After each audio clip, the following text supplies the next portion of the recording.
जय हिंद बच्चों, मैं राम चौधरी स्वागत करता हूं आप सभी का हमारे YouTube channel Rudra physics classes में।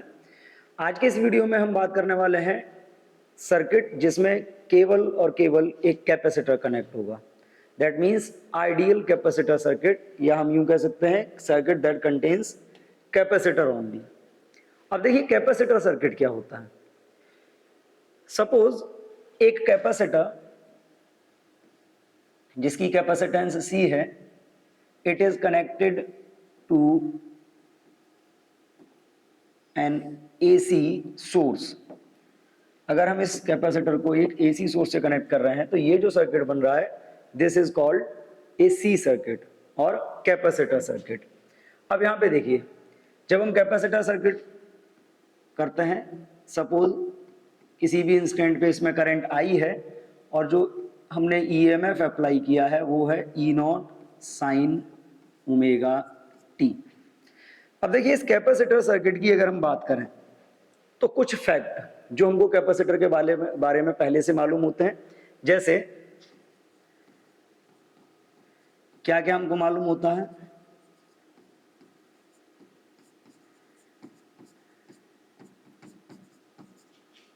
ठीक है, कैपेसिटर में जो आपका पोटेंशियल डिफरेंस है, या सिंपली हम कहें पोटेंशियल डिफरेंस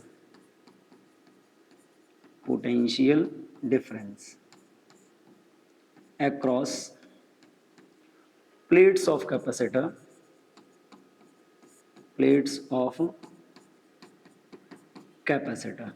अब देखिए कैपेसिटर की प्लेट्स पर पोटेंशियल डिफरेंस कितना होता है, ये हमको मालूम है, V इज इक्वल होता है Q अपॉन C। ठीक है, अब देखिए जब हम कैपेसिटर के पोटेंशियल डिफरेंस की बात कर रहे हैं, इस सर्किट में हमने ये कंसीडर किया हुआ है कि इस सर्किट में कैपेसिटर के अलावा कोई दूसरा एलिमेंट कनेक्ट नहीं है, और अगर कोई दूसरा एलिमेंट कनेक्ट नहीं है दैट मींस ये जो पोटेंशियल डिफरेंस है ये अप्लाइड EMF के इक्वल होगा। तो अगर हम बात करें एट एनी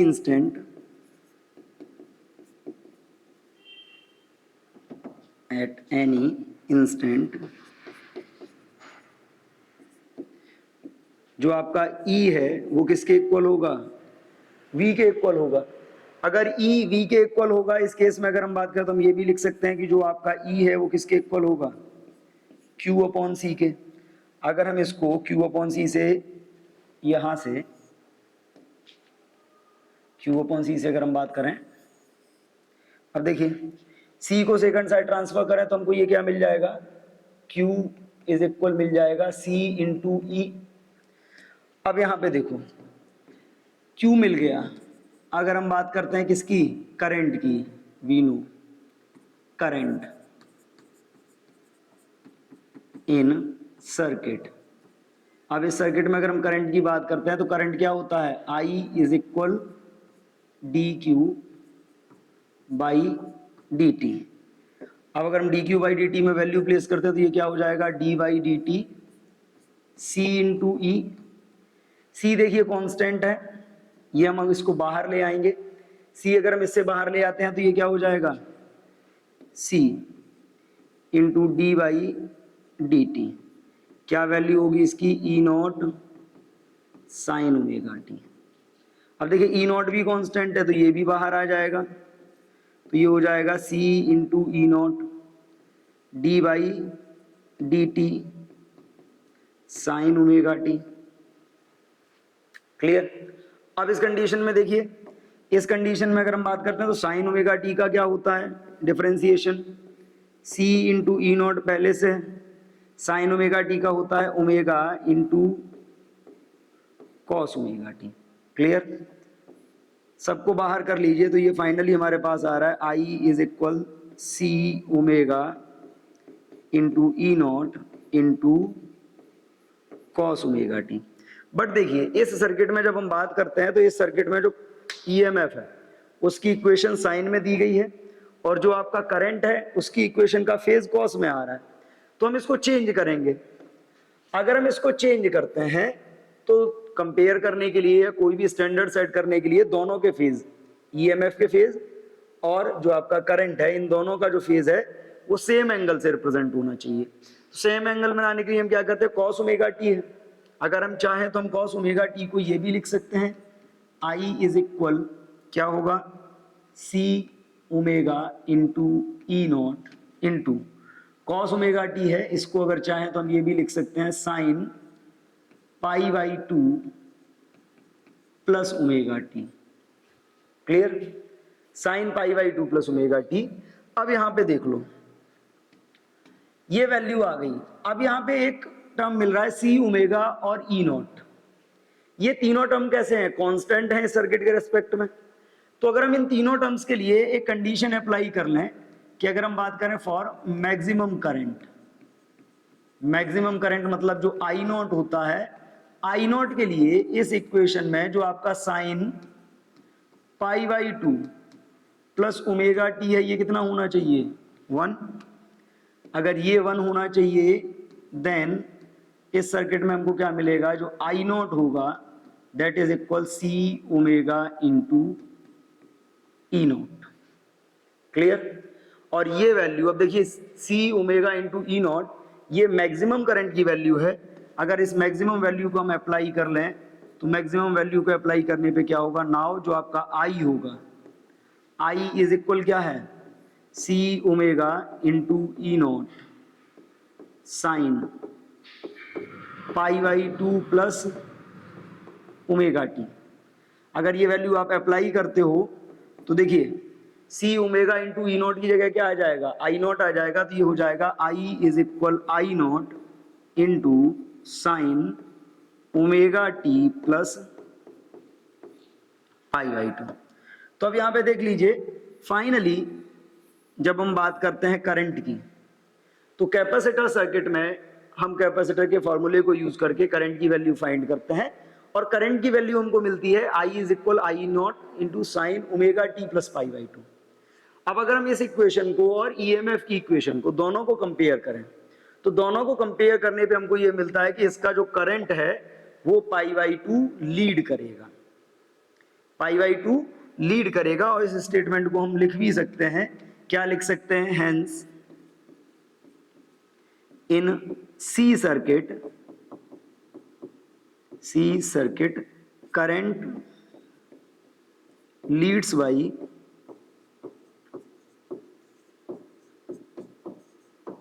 करंट कितना लीड करता है, पाई बाई टू।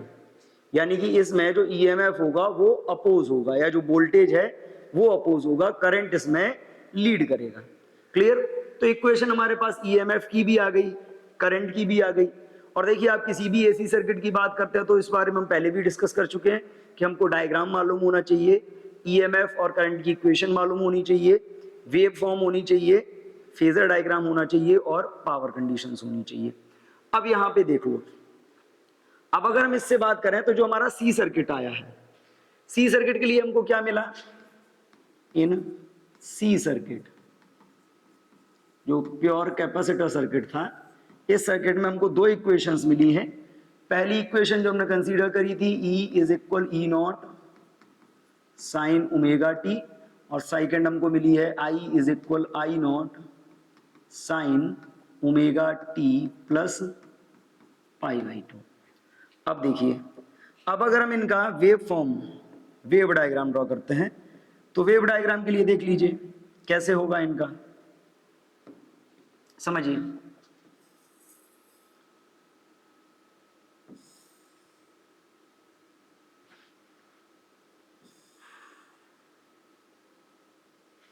क्लियर, अब देखिए ये टी, इस पे अभी हम इंडिकेट करेंगे, इस पे दोनों आ सकते हैं, आपका ईएमएफ भी आ सकता है और करंट भी आ सकता है। क्लियर, अब इसको देखिए, अगर हम इसका वेव डायग्राम यहां से कंटिन्यू करते हैं, तो वेव डायग्राम पहले हम ईएमएफ को ले लेते हैं।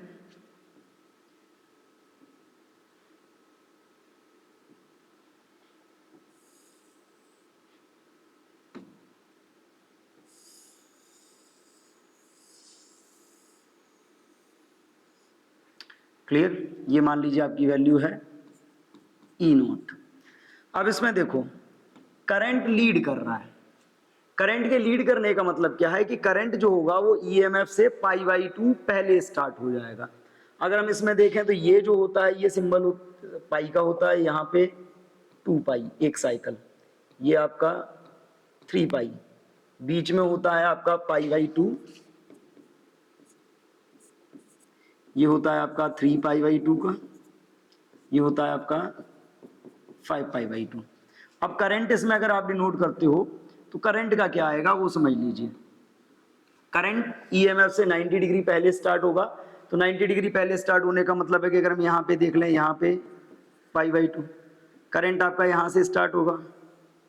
यहाँ से स्टार्ट होने का मतलब है कि ये जो ग्राफ होगा करंट का कुछ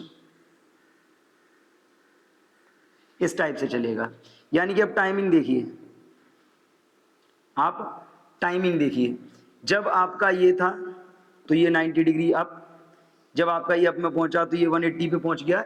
ये आपका करंट का रहेगा येलो वाला, और अगर आप इसमें बात करते हैं तो ये आपका हो जाएगा, ये जो पॉइंट होगा ये होगा आपका आई नॉट। वेव डायग्राम कुछ ऐसा बनेगा, यानी कि ये ग्रीन वाली लाइन शो कर रही है ईएमएफ को, और येलो वाली लाइन शो कर रही है आपकी किसको, करंट को। और करंट 90 डिग्री देखिए आगे चल रहा है। 90 डिग्री आगे चलने का मतलब है कि करंट का जो वेव होगा वो 90 डिग्री पहले स्टार्ट हो जाएगा ईएमएफ से, और जब ईएमएफ 0 होगा तो करंट अपनी मैक्सिमम पोजीशन में होगा। क्लियर? ये हो गया इसका वेव डायग्राम। अगर हम बात करते हैं वेव डायग्राम, दूसरा आता है इसका फेज डायग्राम हमको चाहिए। अब देखिए फेज डायग्राम के लिए अगर हम बात करते हैं तो मान लीजिए आपका इस टाइप से शो किया है ईएमएफ। ईएमएफ की बात करते हैं, ईएमएफ का मान लीजिए फेज ये रहा, ये हो गया आपका ई नॉट, ये हो गया आपका ई नॉट। ये एंगल कितना है, ओमेगा टी। करंट जो है आपका, करंट ईएमएफ से 90 डिग्री लीड कर रहा है, तो 90 डिग्री लीड करने का मतलब है कि इसमें प्लस 90 डिग्री और हो जाएगा। तो जब आप इसमें प्लस 90 डिग्री करोगे तो ये जो आएगा, ये प्लस 90 डिग्री आ गया। यहां पे जब आप बात करोगे ये आ गया आपका आई नॉट। तो इसके लिए जो फेजर बनेगा वो कुछ ऐसा बनेगा। क्लियर? ये आपका ई नॉट और ये आपका आई नॉट, यानी कि ई का जो एंगल है ई नॉट का वो कितना है, ओमेगा टी, और आई नॉट का जो एंगल है वो यहां से अगर आप कंप्लीट देखें तो ओमेगा टी प्लस π/2। ये हो गया इसका फेज डायग्राम। क्लियर? अब यहां पे देखिए हमने वेव डायग्राम की भी बात कर ली, इसका फेज डायग्राम भी समझ लिया। अब इसके बाद हम आते हैं कि इसमें जो रिएक्टेंस होगा वो कितना होगा। अब यहां पे देखो रिएक्टेंस की अगर हम बात करें, कौन सा सर्किट है, सी सर्किट है, capacitor circuit.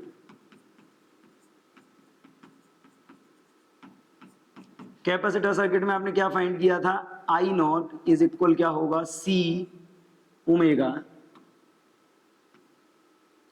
Into E not. अगर हम E not upon I not यहां पे कर लें तो E not upon I not is equal क्या होगा, 1/ओमेगा सी। और इस सर्किट में ये जो ई नॉट बाई ओमेगा, इस सर्किट में अगर हम बात करें जो 1/ओमेगा सी है, ये किसके इक्वल होगा, ये जो आपका होता है इसी को बोला जाता है एक्स सी। क्या बोलते हैं हम इसको, X C, the ratio of maximum EMF to the maximum current. EMF और करंट का रेशियो जैसे रेजिस्टेंस में बात करते थे, रेजिस्टेंस होता था, यहां पे होता है, रिप्रेजेंट करते हैं इसको एक्स सी से, और इसको बोला जाता है आपका कैपेसिटिव रिएक्टेंस। Capacitive reactance. अब एक कॉमन सी बात समझ लीजिए, ये जो कैपेसिटिव रिएक्टेंस है इसका जो फंक्शन होगा, इसका जो यूनिट होगा वो क्या होगा, ओम, और इसका जो फंक्शन है, फंक्शन इसका वही है to oppose current, to oppose flow of charge, flow of charge, यानी कि इसका फंक्शन वही है जो रेजिस्टेंस का होता था। तो सिंपली अगर हम सी सर्किट की बात करते हैं तो देखिए सी सर्किट में हमको क्या क्या मालूम पड़ा, सी सर्किट की इक्वेशन हमने फाइंड कर ली, I is equal I not sine omega T. Equations के बेस पे हमने इसके वेव डायग्राम और फेज डायग्राम को भी फाइंड किया। वेव डायग्राम और फेज डायग्राम के बाद हमने इसके लिए कैपेसिटिव रिएक्टेंस भी फाइंड कर लिया। अब देखिए कैपेसिटिव रिएक्टेंस की वैल्यू क्या आ रही है, यहाँ पे थोड़ा सा डिटेल में समझ लेते हैं। आपको मालूम पड़ गया जो एक्स सी होता है वो क्या होता है 1/ω c। और अगर हम बात करें तो ओमेगा की वैल्यू भी आपको मालूम है, अगर आप ओमेगा की वैल्यू प्लेस करते हो तो ओमेगा की वैल्यू क्या होती है 2πf इंटू सी। क्लियर। अब देखिए यहां से एक बात समझ लीजिए, ये क्या करता है अपोज करता है किसको फ्लो ऑफ चार्ज को।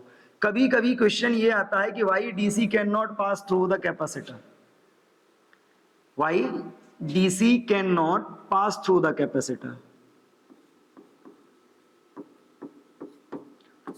पास थ्रू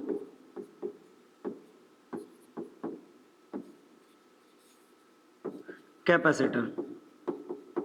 उसका आंसर बेटा हमको यहीं से मिलने वाला है।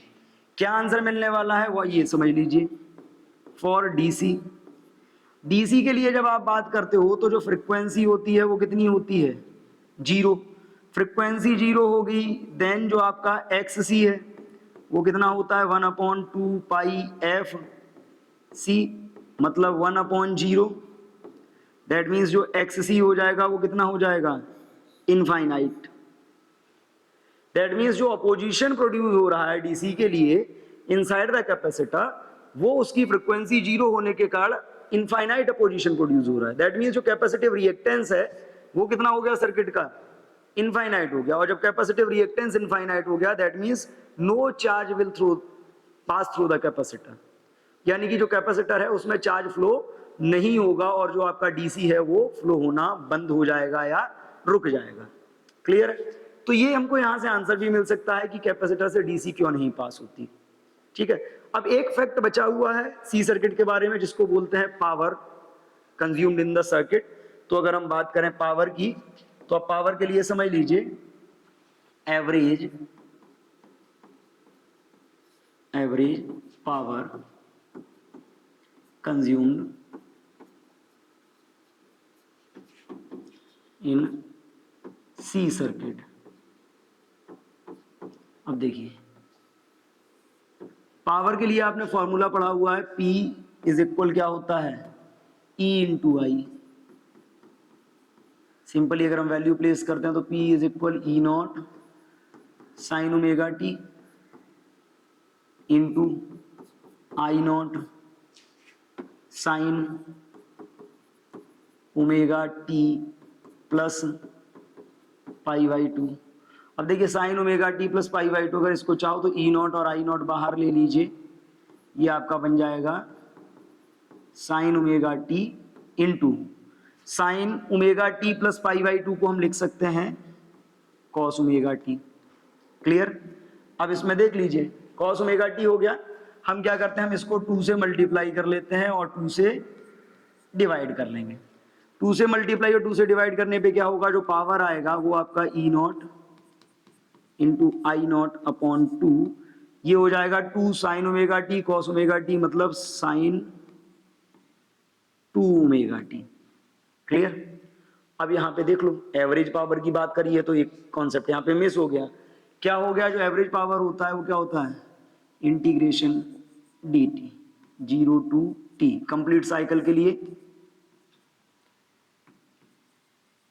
तो जब कंप्लीट साइकिल के लिए आप करोगे 0 to t into D T और रहेगा तो ये सब कुछ आपका, अब देखो P इज इक्वल क्या हो जाएगा E not into I not upon 2 integration 0 to T